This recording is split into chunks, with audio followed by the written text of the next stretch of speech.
Our project for today is a bone-in ham. This is a little ham, and yes, the pink is a little bit light. I've heard that from my husband. The bone is white around here, and it even has bone marrow in the center. And at the end of the video, I'll even cut my little ham so you can see a cross-section of it. So we're going to start with some red, some white, and mix them together.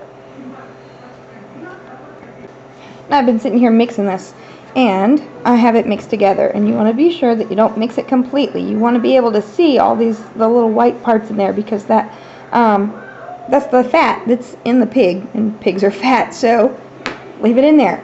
Makes it look good. Now to make the shape, you're just going to make a ball, and then you take one side of the ball and kind of flatten it. Thrilling, huh? Now for the center, you're going to take some pink and you're going to make a little snake. You're going to roll it out, and then this is important. You have to bake it or harden it, and I do a couple different things to harden it because I don't want to heat up my entire kitchen and oven just to bake one tiny little thing. I either use a blow dryer that's really hot, and you just kind of turn it. You turn it on the table and use your blow dryer, and that'll harden it just enough that it won't be squishy. Or I could put it on my wood burning stove for a couple minutes and keep turning it, and it'll harden there too, anywhere that's hot. That way you don't have to get your oven going. So I've hardened this. That's really hard. And I've taken a white piece of clay, and you just roll it out like that.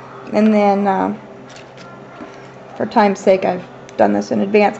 But you just take your snake and you just make a line in the middle of it with anything.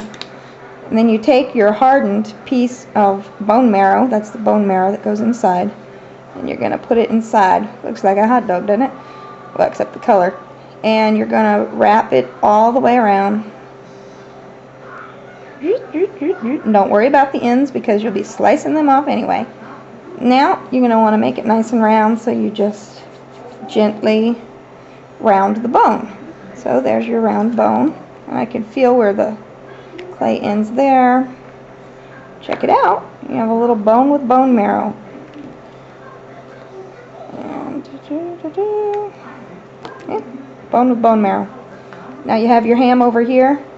You want to make your bone longer than the ham because you like it to stick out a little bit. It makes it look all like a leg bone. Really gross, huh? So you're taking your ham and you're going to slice it about halfway through. And then you're going to put in your bone. And your bone is going to just about go down to the end, but it'll still be covered up. And then put that around like that. Just kind of shape it back into, looks like a turkey leg. Now, we want to slice this. And what happens was when you bake it, when you bake that pink, it's going to keep it from, and I baked the white too, actually. This is my baked one I was supposed to use. It keeps it hard, so that way when you cut it, those little bone pieces are going to look round. Ugh. Round, see? Whew. So there's your ham, and you go ahead and you bake this before you do any cutting on it. Then you have your baked one here. And if you want to go and slice off the end, remember it's hard, so